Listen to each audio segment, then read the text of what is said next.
In a truly fair, free and peaceful world, democracy takes many forms of expression, not only one. I believe democracy is a government in which all the people participate, in which the interests of the people reign supreme, in which their country's sovereignty, their country's honor is at the top. It seems that this month is a month of democracy discourse in the world. At the end of this month, there will be a conference in Lusaka, or a summit in Lusaka, Zambia, my country, led by the United States. They have come to Southern Africa to teach us democracy. A country that was opposed to our liberation, a country that supported colonial regimes, the apartheid regime in South Africa, the white racist minority regime in Zimbabwe, now Rhodesia, now Zimbabwe, the Portuguese colonial governments in Mozambique, in Angola, in Guinea-Bissau, and Cape Verde. Today is coming to Africa to teach us about democracy. A country that has toppled so many governments in Africa, that has led so many coups in Africa and other parts of the world.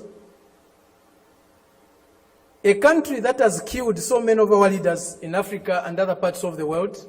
The killers of Patrice Lumumba, those who toppled Kwame Nkrumah,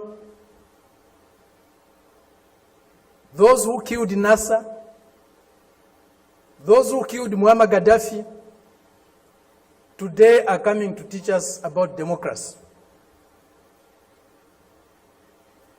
A country that has been built on brutal force, on enslavement of other human beings, on the humiliation of Africans, the exploitation of Africans, the plunder of Africa, today is coming to teach us about democracy.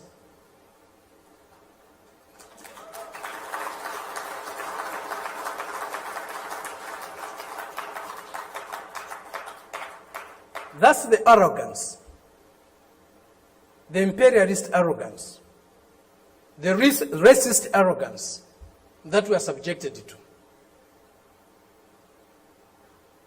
We cannot have democracy